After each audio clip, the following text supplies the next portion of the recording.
For sure. Man, you got any favorite records you did?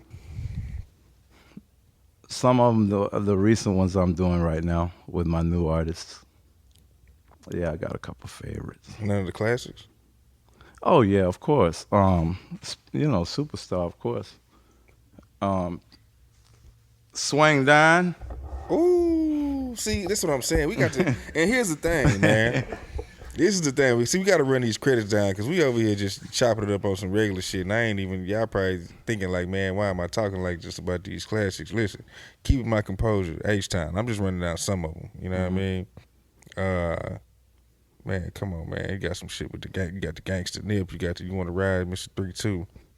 That's Swank. with UGK on it. Yeah, with UGK. Yeah. Did they do that together in the studio? Yeah. Y'all all did that Yeah. together?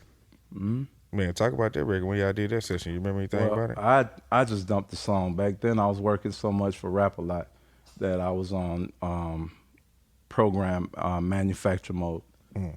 As fast as I could make a track and get it dumped, they was picking them up.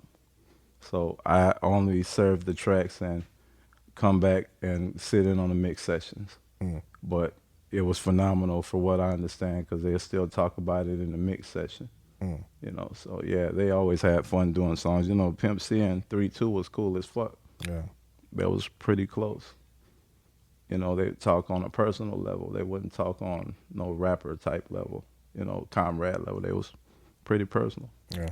Yeah.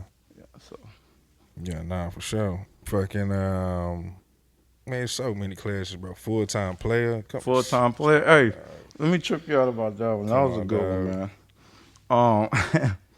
Uh, we was going. Well, I think we was mixing 6 keys. You remember that Yeah. keys on the street? Yeah. Packing my heat. Yeah. They said right when we finished that, Pat was like, "Man, I don't feel like leaving, Swift. What you got some more shit?" I was like, "Yeah, I got some more. You want to listen to shit when you get back?" "Yeah, we going to the stove. You want something?" I'm like, "No, I'm good." They went to the stove, and 15 minutes later, they came back. When they left out the door, I started making full-time player. Mm. And when they got back, I was just finishing the last little part of it, and I was getting ready to go in the vocal booth to lay the flexatone track because that's live. Mm. And Pat was like, "What's that? What's that? Ooh, what's that?" And I was like, "I just made that." He's like, "Turn on the mic." And He was live. What's up, baby? It's going down. And he didn't write that. No shit. He put the bag down. I got out the way because I was going to lay the flex tone thing, but I was like, fuck it, go ahead. He got in that hole. I'm talking about off the muscle. He caught it like that in the studio? Just like that, bro. Didn't write a motherfucking thing. And I was like, that's the coldest freestyle I think he did because he gave you a whole picture. Mm. You feel me? Yeah. Yeah. Come on, man. That full-time player verse smashed the building. Yeah. Like he that one was a one-take Jake. No shit. It was a rough. You feel me? But that whole thing he spit was one take Jake. He spit that. That came off his gut. I say that nigga had something on his mind. You want to look at a nigga or something. Mm. You feel me? Yeah. When I'm in the place, alligator shoes, same belt around my waist. Yeah. Yeah. Now we face to face. Man, come on, bro. He sat down, chief some kill, sip a little bit, and he was like, play that bit. He sat down, listened to about 2-3 times, said, okay, let's go back and mute the other one. And he killed that bitch. Mm. Smoothed that bitch out like car wax. Killed that hoe. Just like that. No bullshit. Fat Pat was something else, man. Oh, yeah, he was incredible, bro. Man, Mike D should have told you a funny story about Superstar. We had to sneak Billy Cook on that record. No shit. Yeah. I was fucking with Billy Cook because he was signing to Rap a Lot. They had a label called Sing a Lot, and he was in this group called One Shade. Mm. And Billy Cook was cold. He's still cold. You know what I'm saying? You know, Billy Cook sings his ass off. He cold. Yeah, yeah. Ice walk tough. But me and Mike D was like, that whole jamming. But Mike said, it's something missing, bro. I don't know what it is, but something missing. And I was like, what you think it is? What you think it is? He was like, I don't know, man.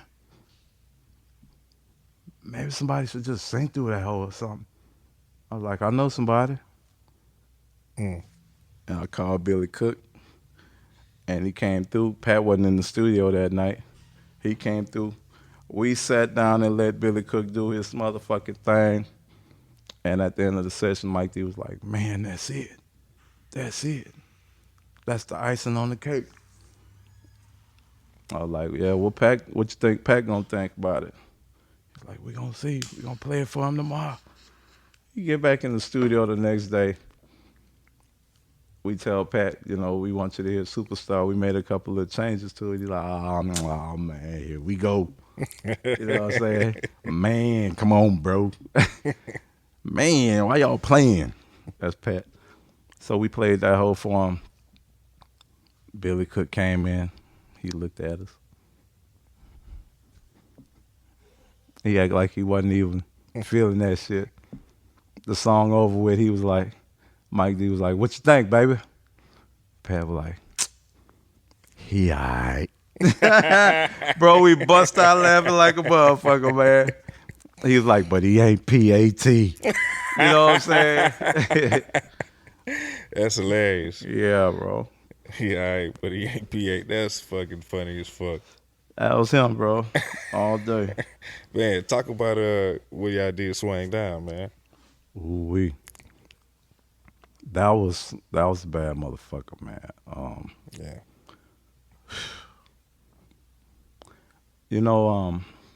I mean, we talking about classic records, bro. Yeah, bro. And only one person alive on that record now. And it's Mike D. Miggity, yeah. Psycho Michael. Yeah, bro.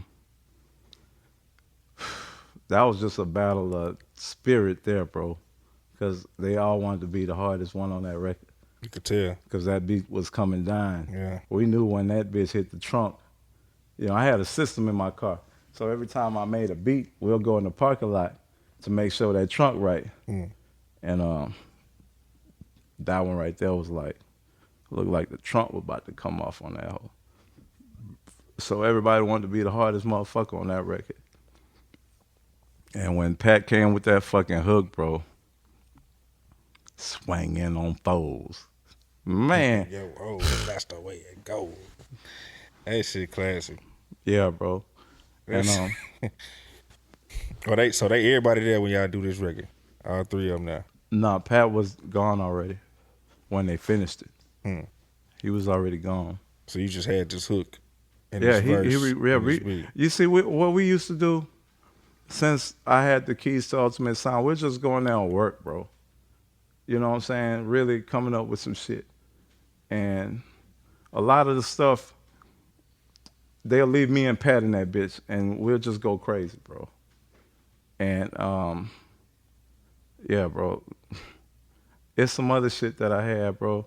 I'm still trying to find it, bro. Pat had a whole song singing, it's just the South in me. The South in me. Singing the fuck out of that bitch, bro. I'm still trying to find them fucking vocals, bro. Bad motherfucker. Mike D know the song. That'll be live. Super live. If that shit pop up. I got a song with 3-2 though. Bad motherfucker too. Yeah.